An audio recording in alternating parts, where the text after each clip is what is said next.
What is up, my Squirtleites? It is I, your king, welcoming you back to more Let's Play Pokemon White. In the last episode, we had our final battle with Charon, our rival, and took him down, mostly due to my Haxorus's help, who is actually not with us at the moment, because instead, I got a little water monkey with me, and she's going to be very useful for something coming up in the near future. But for right now, we are here on Route 15, where we already explored up the stairs and over at the Poke Transfer Lab. Talked about that briefly at the end of the last episode. In this episode, we are going to be going through this entire route and taking a look around. You can see here, Route 15. What do we got inside this trailer? Hello? By any chance, have you caught a Pokemon called Ditto? I'd be very happy if you would trade my Rotom for your Ditto. I would love to do that, but I do not have a Ditto at the moment, so I'm going to need to go and get my hands on a Ditto somehow. Now, luckily, there is a place coming up later where we're actually going to be able to do that, but it's not here. No, because Route 15 actually has some different Pokemon that we can get our hands on, those being Fearow, Gligar, Kangaskhan, excuse me. I don't know why I said it that way. I think that was the northerner in me coming out just a little bit. Kangaskhan, Marowak, Pupitar, and in Rustling Grass, you can occasionally find Gliscor and Tyranitar. Gliscor and Tyranitar are both amazing Pokemon, and Fearow itself actually isn't all that bad, so wouldn't mind if you picked that up as a good flying type, given that it does learn Drill Peck, which is one of the best flying moves in the game. So that's pretty darn good. There's some good stuff on this route, and we're going to actually notice that on pretty much every single route here in the future. A lot of really good Pokemon that can be caught from place to place that are brand new, but it also pales into comparison to what you can get through the Poke Transfer Lab. It's just kind of an introductory, here's the rest of the National Dex if you want to go get some more. But obviously, I'm not really in the business of catching a whole lot at the moment because I have my team. I don't need to worry about that. I'll just kind of mention what we can get, and that's that. All right, we got Drifloon next, and Drifloon is a flying type, so it should be going down in one shot to Thunderbolt. Especially if all this guy is going to throw out his very weak Pokemon. You know what? I really keep neglecting to heal my team. I need to go and frickin' do that. I apologize. It's not just about HP, though. It's about their PP for starters. Speaking of which, between episodes, I actually did use a couple PP ups. One on Lumiette to get her Shadow Ball up to 18, and also one on Crush to give him a couple more uses of Rock Slide, given how often I've been using that lately. Because that is a really versatile and very helpful move. So, next we got Swablu. Wow, this guy is just all kinds of weak to electric type attacks. I do actually feel a little bit bad for him. Use a Discharge here, and then we can proceed. There are some items to be grabbed on this route as well.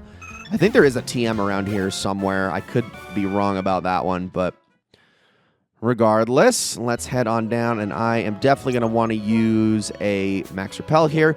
That said, you also can still start running into Audino out here and getting a whole lot of experience out of them if you so desire. So look for Rustling Grass. Make sure that you're paying attention for that. It is still going to come in handy even at this late stage in the game because these Audino are going to be in the 50s. So yeah, they're still worth a lot. No harm in farming for those. Okay, Altaria. Ooh, interesting. I do not have anything that's super effective against this thing. I can go first, but I might die to whatever the Altaria throws back at me. If I can get Paralysis, that would be great. Cotton Guard. Okay. Nope. So that is going to raise its physical defense. Not that that's going to help it all that much from me. I'll just use a Discharge again and hope for Paralysis. There it is. We finally got it. Took only forever. And that's going to negate really its speed increase here, but not so much its attack increase, which I still have something to worry about. All right, now let's start throwing out some Thunderbolts. Let's see if we can get a little bit more damage in here. Paralyzed, can't move. Okay, are you going to heal your Altaria, I wonder? Nope. Okay, that helps me out. Good job, Shelob. You managed to brute force your way through this thing. Very proud of you.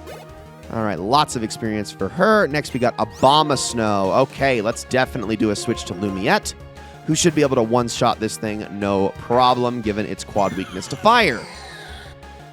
And I don't think Abomasnow is all that quick either, so this should be fine. Although Snow Warning is a thing. Do a little bit of hail damage, but whatever. Flame Burst. Still holding on to Flame Burst until I can get Flamethrower on Lumiette, but eventually we will have it. And then I'm going to up that a little bit. There we go. Perfect. Level 58. Not bad. That freaking, what was that, 216 on the special attack? That's just so broken, man. Give you this as a sign of res. Oh, yeah, that's right. I forgot every single one of these rangers gives you berries. I'll take a citrus berry. Those always come in handy. All right, cool. Now, let's continue. And actually, I should probably check to make sure there's no hidden items out here. There is. That was, well, I just went past it. Let's try that again. Right here? Oh, I'm literally standing on it. We got an Ultra Ball. Okay. I mean, I'll always take one of those, I suppose. It's just kind of a free item. We got another trainer over there moving around. Let's head up this way. Guessing this is against the wall. A max revive. That actually makes up for some of the ones that I've used over the past few episodes. All right. Now we got a Battle Girl coming up. For her, I am definitely going to put Naz out in front. And actually, I'm going to take the Expert Belt away. And I'm just going to swap Lucky Egg to Naz and the Expert Belt back to Shelob. So let me do that really quickly. Oh, gosh dang it. No. Let me switch. Gosh, I pressed this D-pad so many times, and it doesn't always register because it's not official. There we go. I mean, it's a good controller. Don't get me wrong. It is. It's just it's not, like, designed for this exactly. It's designed for Super Nintendo games, so that's why it's not, like, perfect. All right, Battle Girl Susie is going to start off with a Metatite. That is very easy for me to deal with, assuming Naz can actually... I mean, I know Naz is pretty much the weakest link on this team at this point, but it's still a really darn good Pokemon. I love it for its versatility. Hey, look at that one shot on the air slash. Beautiful. Not a lot of experience, but I'll still take it. Hopefully she's going to throw out some better Pokemon here, like Hitmontop. Perfect. Okay, now for you, I am definitely going to be using Psychic. Calm Mind isn't going to do me any good because Hitmontop's always going to retaliate. I mean, I guess I could have gotten a freebie there, but Hitmontop's always going to retaliate with physical moves, and those scare me a lot more. But if it's just going to spam Detect all day, that also helps me out. Might not one-shot it, yep, but close. Now we can do another Air Slash. Quick Guard. Wait, is this all you're freaking throwing out is going to be protective moves and whatnot? Do you only have 2 attacking moves? That's pretty silly. But down you go. All right, and next is Metacham. All right, this is going to be another opportunity to throw out an Air Slash. We should be faster. Maybe we can get the flinch if we don't outright take it down. Come on. Nope, Acupressure. Okay, this is going to sharply raise any random stat, which it looks like it's going to be speed. That's actually a really good stat for it to raise. Now it's going to use Power Trick. Suppose Metacham switch this attack and defense. Okay, so now its defenses are higher. That is dumb, I think. You would want to keep your attack higher, but whatever. I guess that was an idea of sorts if, you know, you weren't going to immediately go down on that turn, but whatever. Easy peasy for me, I suppose. All right, let's see. Now we've got you to deal with. What's wrong, Pokemon Trainer? Are you lost in your journey? No. In your life, at times like that, if you fight, you'll know.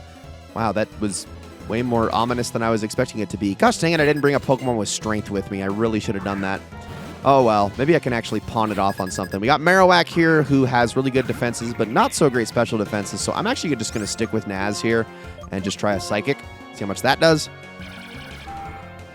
Hopefully a fair bit. If it doesn't, okay, actually the special defense lowered means that I'm in good shape. Plus, it's going to use Double Edge and get itself a lot of recoil damage because this is going to hurt. There we go. Should go down to this one Psychic attack here. Indeed. All right. So that puts Naz about halfway to level 60.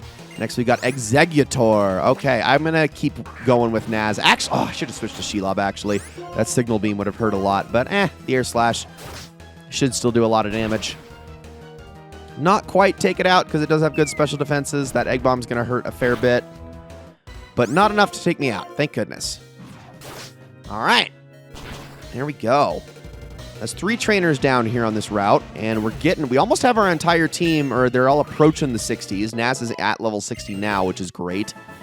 We're getting there. We really are getting there.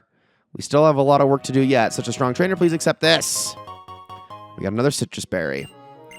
All right, let me see if I can pawn Strength off on somebody here. I definitely could get a little bit versatile with a move that I don't like too much. Like, I was kind of hoping Shelob could. Arthur and Crush both can. Arthur, what do you have at the moment again? Let me just remind myself. Aerial Ace, Coil, and Dragon Tail. You know what? I'm actually going to get rid of Dragon Tail. We'll put Strength on Arthur for the time being, and then I'm going to replace it with... I really need to change it to something else here soon, so let's just get a Strength going. We do need to have this on our team at the moment. Well, I guess not necessarily on our team, but at least on a Pokemon. Now go around that boulder, push it down. There we go. Now we can get to this item. What is it exactly? An upgrade! Hey, that's pretty awesome. That's the one that I believe allows us to upgrade Porygon 2 into Porygon Z, but let me just be... I think that's exactly what it is. I know it's for the Porygons. I just can't remember if it's for Porygon 1 to 2 or Porygon 2 to Z. Actually, I think it is Porygon 1 to 2 because the dubious disc is Z. Yeah. Okay, yeah. Now, so for this one, we're going to want to push it past that boulder. Wait for you to move. There is rustling grass over there. I actually do want to take advantage of that. So let me head on over here with Naz. Let me actually also heal really quickly, and I'll just do this off screen, so give me just a second. So I was wrong, actually. That Audino was only level 47 and actually gave 4,000 experience, which is pretty good still. It really is, but not actually better than what I'm getting from the trainers that I'm battling. So is it really worth it? I mean, I guess if you start here in the post game, you decide it probably would help you level up in safety a lot more than battling all these trainers, but otherwise, actually, I don't think it's better. Okay, we just got Venoshock here, and you know what? I'm not going to scroll all the way up manually. We're just going to take all the way up. Here we go. Venoshock. Okay. Power 65. However, its power is doubled if the target is already poisoned. Now, let me see who I can teach this to. Nobody. Wow, that sucks. But yeah, it's a really darn good move. You get any Pokemon that has something like a Poison Jab or maybe a Poison Fang or Tail or something along those lines that causes poison easily. Venoshock is an excellent follow-up move that's almost assuredly going to put them down if they don't go down already. So let's switch. Let's take the Lucky Egg off of Naz, and then I'm going to switch it with Arthur. Scope Lens. Okay. You know what? That makes sense that I actually had the Scope Lens for that Leaf Blade. No wonder it was critting so much. I completely forgot that it was sitting on him all that time. All right, Arthur. You are lagging the most behind at this point, so I definitely need to give that to you. Let's battle this guy. Oh, wow. He's speaking in... Is that... That's Italian. For some reason, I was about to say Spanish. That is Italian. What am I doing? And I am not going to try to pronounce that because I have absolutely no... I have knowledge of Spanish. I know no Italian, like, at all. So I'm not even going to pretend to even try to decipher any of that. I can read Spanish a little bit, though. All right, Sandstream. Oh, we're going to start off with that? Well, thanks. Makes me want to actually switch to Crush, if I'm being honest. All right, let's go with a Leaf Blade right off the bat here. See how much damage this does. Pretty good, but it could be better. This Earthquake is going to hurt, I'm sure. This is why I don't want to switch to Crush for this exact reason. I'm actually going to use a Coil here. Just one. Just one, and that should be enough to knock this Hippowdon out after it uses another Earthquake, which is going to hurt, and then Sandstream is going to continue to lower our HP. But that extra defense does also help me a little bit because they kept Earthquake as a physical move. And there goes Hippowdon. All right. Not bad. Really cool Pokemon, but yeah, you need to die. All right, we got Arthur level 56. And Arthur wants to learn Gastro Acid. Okay, let's talk about this move really quickly before I say no to it. Gastro Acid. The user holds up its stomach acids on the target. The fluid eliminates the effect of the target's ability. So it's ability suppression, basically. Do I want that on my Superior? No. Is it a good move? Sometimes, yes, especially in a competitive sense. There are times where you're really going to want to have it, but I am going to pass. Okay, Gligar. Ugh. I got to remember this thing's typing. Not me always forgetting. Okay, I'm going to switch. We're going to go with Crush for this one because it's a ground and flying type. I don't know why I always think that Gligar is poison type for some reason. I guess it's just because it's purple and it learns some poison moves. But yeah, ground flying. Okay, we're going to just use some... we'll just use Surf. It'll probably be enough to deal with this guy. I mean, the ground moves are going to hurt a little bit, but Crush is only 3 levels behind. Has the type advantage here. It should do a fair bit. Plus, Gligar is not fully evolved, so it just went down in one shot anyway. Awesome. Good experience there. Next, we got Onix. Let's just keep Crush out, because Onix, man, this thing has just the worst defenses. Like, Onix is such an awful Pokemon. I can't believe we were so terrified of it back in Gen 1 as kids. Because it was like, oh, man, it's so big and imposing. It's got horrible stats, man. They're so bad in almost every single way. Its best stat, which is physical defense, is still not good. It's just like it doesn't really have like any redeeming qualities. Okay, before we leave this route, now that we've done everything here, I want to just mention really quickly that you see how foggy it is here.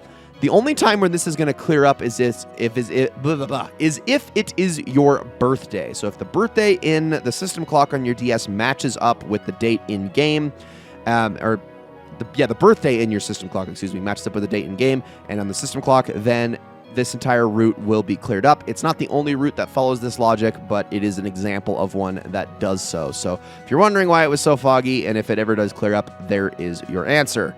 Now, we're about to do something that I really do not want to spend a whole lot of time on, even though there are other Let's Players who have spent ages on this. This is White Forest, everybody. In Pokemon White, you're going to get a forest. In Pokemon Black, you are going to get a city known as Black City.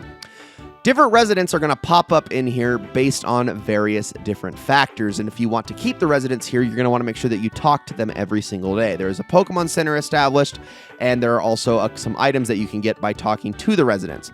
How developed the forest is right when you get here is going to be based on how quickly you make it here. Now, I took my time in this Let's Play. I obviously also had to do a lot of off-screen things and whatnot, so this is not like a fully grown, fully majestic forest. Not all these trees aren't all at their absolute tallest. Like this right here, for example, is a fully developed tree. And if you want all of the trees in the forest to be fully developed, you got to get here quick, or you got to actually work on the forest a little bit. Now, as for the Pokemon that can be found here, there is too many to count. I'm not going to go and give you a comprehensive list because that list is dependent on who the residents are in the forest. And it can be all sorts of different Pokemon that can't be found anywhere else. But again, it really depends on who they are. There's also a lot of overlap between the residents on which Pokemon they bring here. So like if you have two that might conflict for whatever reason, like here's an example, okay? Let's say that this girl right here, she has two Pokemon that she brings with her. All of them have two Pokemon that they bring with her. Let's say she brings Swablu and Combee, for instance. This is an example. This doesn't mean that this is actually true.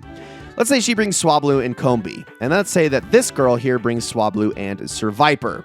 Now, this girl over here brings us Combee and, let's say, I'm trying to think of another one off the top of my head, Spinarak, okay? Let's say it's that. Okay, so we've got Combee covered by this lady, and then we've got, what was the other one I said? Swablu covered by this lady. So that means that this girl is entirely redundant, and we don't need her. How do we get her to leave? Neglect her. You don't talk to her for an entire, I think it's a whole week. She will leave, and then if you continue to develop the rest of your forest, somebody else is going to show up in due time. This is going to change the Pokemon that you can encounter in the grass here. So this is basically a means of catching other Pokemon. It's just kind of a little experiment that I think Game Freak went with to just try to make things more interesting. You also have, I believe, a store in here, like an interesting store in here. I can't remember exactly what's in here. I want to have you like, oh yeah, that's right. You can do like triple battles and rotation battles and whatnot. And I think there's also like a quiz thing. Welcome to my forest. So my forest people will live in harmony with nature and with Pokemon. Please listen to the voice of the forest. It's saying bienvenue. Ho hoo hoo. I do research into the Pokemon that live in this forest. In theory, you should find Surskit living in this forest. If you see Surskit in this forest, please let me know. That will be proof that Pokemon are living in this forest. So there's various tasks that you can accomplish here. There's also, again, the Pokemon Center here. That you can always take advantage of, which I actually am going to because I keep neglecting to heal my team. But to really make a long story short, the only purpose that this place has is to fill out more Pokedex pages, which is important. And don't get me wrong, you are going to be using this place quite a bit if you're playing on your own time.